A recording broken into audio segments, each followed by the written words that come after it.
Detox to Rehab.com at the Art of Recovery Expo in Phoenix, and I'm here with Geffen. How are you doing today? I'm doing great, man. Thanks for asking. That's awesome. That's great. So what brought you to the Expo this afternoon?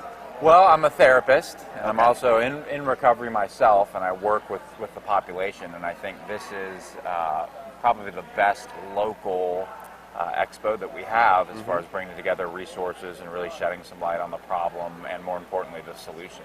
Definitely. So you mentioned that you work in the field. I do. What exactly do you do?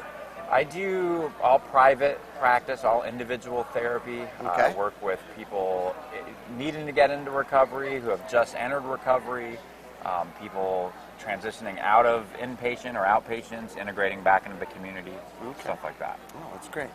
So what brought you into that field? Because it's such a niche field. Right. What drove you into that? Well, for me, I got clean and sober a little bit over 20 years ago. Okay. And when I was a young man, thankfully. And, I just kind of fell in love with the people and just the idea that we could experience freedom and it could really change and better ourselves. And so it really just kind of called me to the field. I could hear from so many other people, that so many of my colleagues, it just felt like the right thing to do and the thing I wanted to do. Yeah. So. Awesome. Well, so today we hear a lot about the moment of clarity. That time in our life where we're getting loaded and we're still drinking and we're struggling immensely, and we have that brief moment of, this isn't working anymore for me. Right. I need to do something different. I need to change the way I live. What did that look like for you?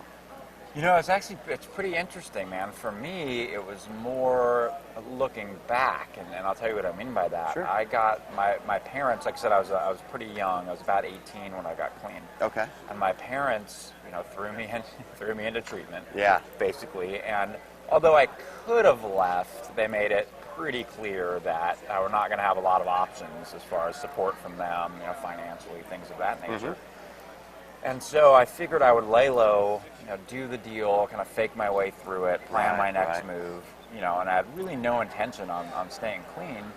And I went through treatment, started going to meetings, talking to the people, and bit by bit, slowly over time, I began to really start to see myself for who I really was. Yeah. Right? See the harm I had caused my family and people, and myself, really, and really started to get a grip on this lifestyle and how much I wanted it. Yeah. Right? So a lot of times I'll tell people in meetings, we say, it works if you work it. Right. And I'll say, sometimes it works if you don't work it. Yeah. Right? It just works. Yeah. And then that was my experience, because I truly had no intention on staying clean. Right.